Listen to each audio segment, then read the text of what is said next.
We continue to follow a developing story out of Wadesboro, where Ansonville fire crews are on the scene of an industrial facility. And this happened late overnight, killing one person. This happened off Little Duncan Road near Highway 52 in Wadesboro. That's where Queen City News reporter Savannah Rudisell is now. And Savannah, what's the latest we're hearing from the company? Yeah, that's right. And Jason, we know that the company has shut down their operations temporarily, at least for the day. They're starting their investigation here as to what happened. This is one of the branches of the Darling Ingredients facility. They have a few different ones around North Carolina, hundreds around the country.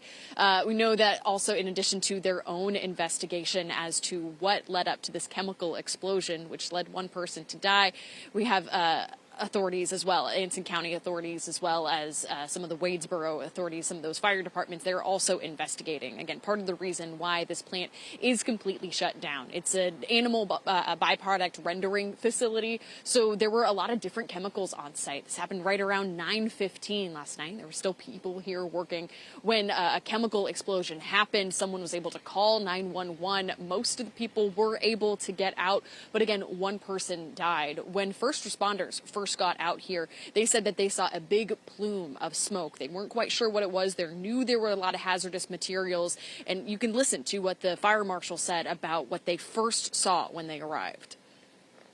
It was a mixture of the off-gassing of the chemicals and some steam and stuff in the area. Okay, so there was no fire? There was no fire, it was just an explosion. So it wasn't just our Wadesboro Fire Department firefighters who were responding. There were multiple other fire officials as well as other hazmat teams in the area. Some who were based out of Charlotte came up all night long as they were working to make sure that this was cleaned up and there would be no other injuries here. We also know that there is no danger to the public. They say this type of chemical explosion, everything was able to be contained. So as of right now, they're not sending out any kind of alert or anything for people in the area.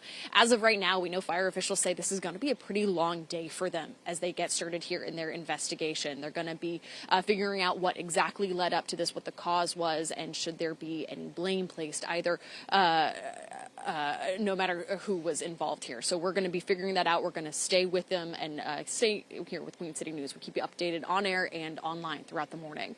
Reporting live in Wadesboro, Savannah Rudisell, Queen City News.